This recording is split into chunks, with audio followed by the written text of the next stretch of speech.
আইনশৃঙ্খলা বাহিনী সূত্রে জানা যায়, ঢাকা মহানগর পুলিশের counter terrorism and transnational crime অর্থাৎ সিটিটিসির বিরুদ্ধে গত 9 বছরে দেশের বিভিন্ন জেলায় 53টিরও বেশি জঙ্গি নাটকের অভিযোগ রয়েছে। অনিক এবং রাফির নামে মোট 7টি মামলা দায়ের করা হয়। তার মধ্যে এমন এমন স্থানে বোমা হামলার মামলাও ছিল যেসব স্থানে তারা জীবনে কখনো যায়নি। এত কাছাকাছি জঙ্গি এনে অপারেশনের নাটক না করলেও পারতেন। র্যাব ও প্রধানমন্ত্রীর কার্যালয়ের 700 গজ দূরে নাখালপাড়ায় এক জঙ্গি অভিযানের নাম করে কথিত বন্দুকযুদ্ধে 3 জন তরুণকে গুলি করে হত্যা করে। বাংলাদেশে যদি এতই জঙ্গি থেকে থাকে, তাহলে অন্তর্বর্তীকালীন সরকারের মতো একটি দুর্বল সরকারের সময়ে দেশে কেন মেজর কোনো জঙ্গি তৎপরতা বা উগ্রবাদী কর্মকাণ্ড দেখা যায়নি, সে বিষয়টি ভেবে দেখা দরকার। তাই জঙ্গিবাদের সঠিক সংজ্ঞা নির্ধারণ করে না দেওয়া হলে আবারও নির্বাচনে আটক এবং আয়নাঘরের সংস্কৃতি ফিরে আসার সমূহ সম্ভাবনা রয়েছে। 8 জানুয়ারি 2020, ভোরের আলো তখনও ঠিকভাবে ফোটেনি। খুলনা বিশ্ববিদ্যালয়ের শিক্ষার্থী অনিককে ঘুম থেকে তুলে হলের প্রক্টর শামীম বললেন যে, তোমার সাথে জরুরি কথা আছে, চলো একসাথে নাস্তা করি। পরে তাকে একটি রেস্তোরাঁ নিয়ে যায় সে শিক্ষক। এরপর সেখানে সাদা পোশাকধারী বাহিনী এসে তাকে আটক করে এবং গাড়িতে করে তুলে নিয়ে যায়। একই দিনে অনিকের বন্ধু এবং ব্যবসায়িক অংশীদার রাফিকেও তুলে নেওয়া হয়। এরপর দীর্ঘ 17 দিন তাদের কোনো সন্ধান ছিল না। এই পুরো সময়ে তাদেরকে বগুড়া ডিবি কার্যালয় এবং পুলিশ লাইন্সে আটক করে রেখে নির্যাতন করা হয়, বৈদ্যুতিক শক দেওয়া হয় এবং মেরে ফেলার হুমকি দেওয়া হয়। তাদের বিরুদ্ধে সরকার বিরোধী পোস্ট এবং রাজনৈতিক সংশ্লিষ্টতার দাবি তুলে স্বীকারোক্তি আদায় করে নেওয়ার চেষ্টা করা হয়। 17 দিন পর আইনশৃঙ্খলা রক্ষাকারী বাহিনী গল্লামারি এলাকার একটি বাসায় তথাকথিত জঙ্গি অভিযান চালিয়ে তাদেরকে আটক দেখায়। সংবাদ মাধ্যমে প্রচার করা হয় যে তারা বোমা তৈরির সরঞ্জাম সহ আটক হয়েছে এবং অতীতে বিভিন্ন জায়গায় বোমা হামলার দায়ও তারা স্বীকার করে নিয়েছে। যদিও ভুক্তভোগী এবং স্থানীয়দের দাবি যে ঘটনাটা পুরোপুরি সাজানো ছিল। খুলনা বিশ্ববিদ্যালয়ের এই 2 শিক্ষার্থী নিখোঁজের পর বিশ্ববিদ্যালয়ের প্রশাসন প্রথমে তথ্য গোপন করে এবং পরবর্তীতে শিক্ষার্থীদের ওপর চাপ প্রয়োগ করে তাদের মুখ বন্ধ রাখার চেষ্টা করে। এমনকি যেই বাড়িতে এই অভিযান পরিচালনা করা হয়েছিল সেই বাড়ির মালিকদেরকেও ভয় দেখিয়ে জবরদস্তিমূলক সাক্ষ্য আদায় করে নেওয়া হয়। শেষ পর্যন্ত অনিক এবং রাফির নামে মোট 7টি মামলা দায়ের করা হয়। তার মধ্যে এমন এমন স্থানে বোমা হামলার মামলাও ছিল যেসব স্থানে তারা জীবনে কখনো যায়নি। কিছুদিন আগে এই ঘটনার প্রায় 6 বছর পর তারা জামিনে মুক্তি পেয়েছে।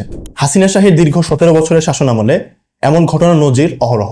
আমার দেশ পত্রিকার সাংবাদিক আবু সুফিয়ানের অনুসন্ধানে বহুল আলোচিত জাহাজবাড়ি অভিযানের বহু অসঙ্গতি উঠে এসেছে।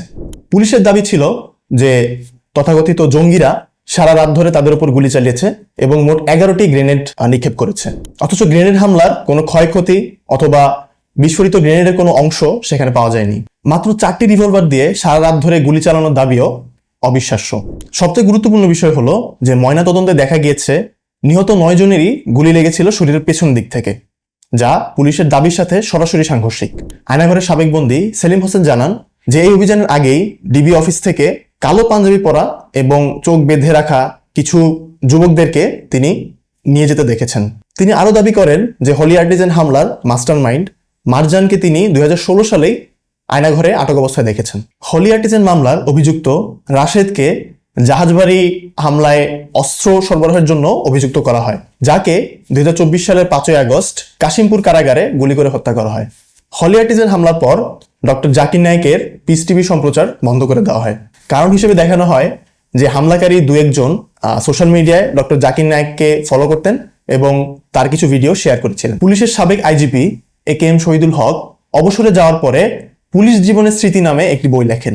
সেই বইয়ে তিনি লিখেছেন 2017 সালের 15 আগস্ট পান্থপথে ডিএমপির সিটিটিসির জঙ্গি অভিযানের পরদিন গণভবনে প্রধানমন্ত্রী শেখ হাসিনার সাথে দেখা করি। আমাকে দেখে তিনি বলেন, এত কাছাকাছি জঙ্গি এনে অপারেশনের নাটক না করলেও পারতেন। র্যাব ও প্রধানমন্ত্রীর কার্যালয়ের 700 গজ দূরে নাখালপাড়ায় এক জঙ্গি অভিযানের নাম করে কথিত বন্দুকযুদ্ধে 3 জন তরুণকে গুলি করে হত্যা করে। আইনশৃঙ্খলা বাহিনী সূত্রে জানা যায়, ঢাকা মহানগর পুলিশের counter terrorism and transnational crime অর্থাৎ সিটিটিসির বিরুদ্ধে গত 9 বছরে দেশের বিভিন্ন জেলায় 53টিরও বেশি জঙ্গি নাটকের অভিযোগ রয়েছে। এই চর্চা শেষ হয়নি হাসিনার পতনের পরেও। 24-এর গণঅভ্যুত্থানের পর অন্তর্বর্তীকালীন সরকারের সময়ে দেশে কোনো জঙ্গিবাদের ঘটনা ঘটেনি, কিন্তু তা সত্ত্বেও এটিও কর্তৃক কিছু ব্যক্তির টিটিপির সাথে জড়িত থাকার মামলায় কোনো প্রমাণ ছাড়াই কিছু ইসলামী বক্তা এবং অ্যাক্টিভিস্টের নাম যুক্ত করে দেওয়া হয়। অন্যদিকে 14 বছর বন্ধ থাকার পর এবছর 30 জানুয়ারি ঢাকা করাচি সরাসরি ফ্লাইট চালু হয়। সেই সাথে বাংলাদেশ ও পাকিস্তানের মধ্যে একটি প্রতিরক্ষা চুক্তির কথাও ওঠে। পাকিস্তান তাদের নির্মিত JF-17 ফাইটার জেট বাংলাদেশের কাছে বিক্রি করার আকাঙ্ক্ষাও ব্যক্ত করে। এই সময় থেকেই যেন বাংলাদেশে হঠাৎ করে টিটিপির উপস্থিতি বেড়ে গেল। গত বছর ডিসেম্বরে পাকিস্তান ও বাংলাদেশের সংবাদ মাধ্যমে টিটিপির হয়ে যুদ্ধ করতে গিয়ে অন্তত 4 জন বাংলাদেশি নিহত হওয়ার খবর প্রকাশিত হয়। সম্প্রতি টিটিপির সাথে সম্পৃক্ততার অভিযোগে টেকনাফের এক রোহিঙ্গা তরুণকে গ্রেফতার করা হয়। সাভার ও নারায়ণগঞ্জ থেকে গ্রেফতার করা হয় 2 জনকে। 29 এপ্রিল আটক করা হয় আরো 4 জনকে। সম্প্রতি তেহরিকে তালেবান পাকিস্তান অর্থাৎ টিটিপির আস্তানায় বাংলাদেশের বিমান বাহিনীর ঘাঁটি থেকে নিখোঁজ এক ওয়ারেন্ট অফিসারের সন্ধান পাওয়া যায়। আইনশৃঙ্খলা বাহিনীর এক অতি গোপনীয় চিঠি ফাঁস হয়ে যাওয়ার কারণেই বাংলাদেশে হঠাৎ টিটিপির উপস্থিতির এমন খবর প্রকাশ হয়ে গিয়েছে। তবে প্রশ্ন হলো, জাতীয় নিরাপত্তার সাথে সম্পর্কিত এমন স্পর্শকাতর এবং গুরুত্বপূর্ণ একটি নথি কিভাবে এবং কাদের মাধ্যমে ফাঁস হলো সে বিষয়ে একটা বিশদ তদন্ত হওয়া দরকার। এই চাঞ্চল্যকর তথ্যের পরে বিমান বাহিনীর অভ্যন্তরে শুরু হয়েছে শুদ্ধি অভিযান। এতে 1 সপ্তাহে বিমান বাহিনীর প্রায় 20 জন সদস্যকে আটক করা হয়েছে। যদিও বিমান বাহিনীতে টিটিপির উপস্থিতির বিষয়টি এখনো প্রমাণ হয়নি, তা সত্ত্বেও একটি নির্দিষ্ট পক্ষ এই বিষয়ের দোহাই দিয়ে পাকিস্তানের সাথে বাংলাদেশের প্রতিরক্ষা চুক্তিকে বাতিল করার দিকে ইঙ্গিত দিচ্ছে। হঠাৎ করে দেশে এত জঙ্গির উত্থান আসলে চিন্তার বিষয়, কারণ এ নিয়ে আমাদের পূর্বের অভিজ্ঞতা খুব একটা ভালো না, যেমনটা আমরা এতক্ষণ ধরে দেখে আসলাম। বাংলাদেশে যদি এতই জঙ্গি থেকে থাকে, তাহলে অন্তর্বর্তীকালীন সরকারের মতো একটি দুর্বল সরকারের সময়ে দেশে কেন মেজর কোনো জঙ্গি তৎপরতা বা উগ্রবাদী কর্মকাণ্ড দেখা যায়নি সে বিষয়টি ভেবে দেখা দরকার। গত 28 এপ্রিল ঢাকার আগারগাঁওয়ে একটি অনুষ্ঠানে দেশে জঙ্গি কার্যক্রম নিয়ে সাংবাদিকদের প্রশ্নের জবাবে স্বরাষ্ট্রমন্ত্রী সালাউদ্দিন আহমেদ বলেন, আমাদের দেশে এরকম কোনো তৎপরতা নেই। কিছু এক্সট্রিমিস্ট গ্রুপ পৃথিবীর সব দেশেই অ্যাক্টিভ থাকে, র্যাডিক্যাল কিছু ফোর্স থাকে, মৌলবাদী কিছু পলিটিক্যাল পার্টি থাকে, এগুলোতে আমরা ইউজ টু। অথচ একই দিনে ভিন্ন কথা বলেছেন প্রধানমন্ত্রী তথ্য উপদেষ্টা জাহিদুর রহমান। তিনি সচিবালয়ে সাংবাদিকদের এক ব্রিফিংয়ে বলেন, বাংলাদেশে একটা পর্যায়ে মিলিটেন্সি জঙ্গিবাদ ছিল, আছে, আমরা এটাকে আসলে কমব্যাট করতে চাই। এখন প্রশ্ন হলো, দেশে কি আসলে জঙ্গিবাদ আছে নাকি নেই? যদি থাকে তাহলে জঙ্গিবাদ প্রতিরোধের উপায় কি? আর থাকলে জঙ্গিবাদের উত্থান কিভাবে প্রতিরোধ করা যায়? প্রথম বিষয় হলো জঙ্গিবাদের সংজ্ঞা ঠিক করা। আমরা আগে দেখেছি দাড়ি টুপি, টাকনুর উপরে প্যান্ট পরা, জন্মদিন পালন না করা বা পাশের বাসার ভাবির দিকে না তাকানো ইত্যাদির মতো ইসলামের একেবারে বেসিক বা মৌলিক বিষয়গুলোকে জঙ্গিবাদ আখ্যা দিয়ে ধর্মপ্রাণ মুসলমানদেরকে আটক করা হয়েছে, নির্যাতন করা হয়েছে, আয়নাঘরে পাঠানো হয়েছে। ফাজাইলে আমল বা সিরার মতো বইগুলোকেও জঙ্গিবাদী বই হিসেবে প্রচার করা হয়েছে। এই বিষয়গুলোকে অ্যাড্রেস না করে এড়িয়ে যাওয়া যাবে না। আমাদের পাবলিক স্ফিয়ারে জঙ্গিবাদের এই বয়ান এত বছর ধরে সরকার, মিডিয়া এবং সুশীল সমাজ মিলে প্রতিষ্ঠা করেছে। তাই জঙ্গিবাদের সঠিক সংজ্ঞা নির্ধারণ করে না দেওয়া হলে আবারও নির্বাচনে আটক এবং আয়নাঘরের সংস্কৃতি ফিরে আসার সমূহ সম্ভাবনা রয়েছে। এর পাশাপাশি আইন শৃঙ্খলা বাহিনীর জন্য গ্রেফতার বা অভিযানের ক্ষেত্রে প্রমাণভিত্তিক স্ট্যান্ডার্ড বাধ্যতামূলক করতে হবে। মিডিয়ারও যাকে তাকে প্রমাণ ছাড়াই জঙ্গি বা উগ্রবাদী হিসেবে প্রচার করার আচরণ পরিত্যাগ করতে হবে এবং দায়িত্বশীল আচরণ করতে হবে। দ্বিতীয়ত, ইসলামী জ্ঞান অর্জনকে ক্রিমিনালাইজ করা যাবে না। যারা জঙ্গিবাদের আলাপ তোলেন তারা বলেন যে ইসলামে জঙ্গিবাদের স্থান নেই, অথচ সেই ইসলামের জ্ঞান অর্জনকে যদি ক্রিমিনালাইজ করা হয় তাহলে তাদের দাবি মতেই ইসলামের ভুল বার্তা তরুণ প্রজন্ম গ্রহণ করবে এবং জঙ্গিবাদে জড়িয়ে পড়বে। তাই জঙ্গিবাদ মোকাবিলার স্বার্থেই ইসলামিক জ্ঞান অর্জনকে ক্রিমিনালাইজ করা যাবে না। ইসলামিক জ্ঞান অর্জনের বিষয়টিকে উন্মুক্ত করে দিতে হবে এবং ফ্লারিশ করতে দিতে হবে। তৃতীয়ত, আইন শৃঙ্খলা বাহিনীর জবাবদিহিতা নিশ্চিত করা।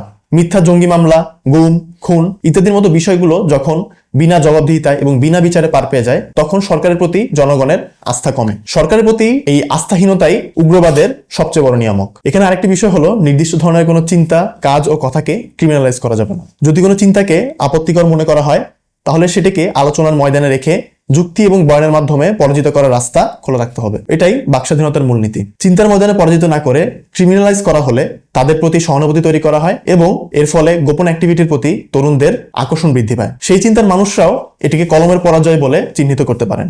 চতুর্থত, যারা ভুল করে জঙ্গিবাদে জড়িয়ে এখন অনুতপ্ত কিংবা সাধারণ জীবনে ফিরে আসতে চাচ্ছে তাদের জন্য সাধারণ ক্ষমা, মানসিক সহায়তা এবং পুনর্বাসন চালু করা। আত্মসমর্পণকারীদের সমাজে ফিরিয়ে আনা যাতে অন্যরাও অনুসরণ করে। যদি জঙ্গিবাদ শব্দটি বিরোধী দমন, আন্তর্জাতিক সমর্থন আদায়, ভয় তৈরি করা এইসব কাজে ব্যবহার করা হয়, সেই ক্ষেত্রে মূল সমস্যাটার সমাধান কখনোই হবে না। দেশে জঙ্গিবাদ সমর্থনীয় নয়। একই সাথে সমর্থনীয় নয় জঙ্গিবাদের জুজুর ভয় দেখিয়ে সাধারণ মুসলিমদেরকে হেনস্থা করা, যেটা হাসিনা তার 17 বছরের ফ্যাসিস্ট শাসনামলে পশ্চিমা এবং ভারতীয় সমর্থন আদায় করার জন্য অহরহ করে এসেছিল।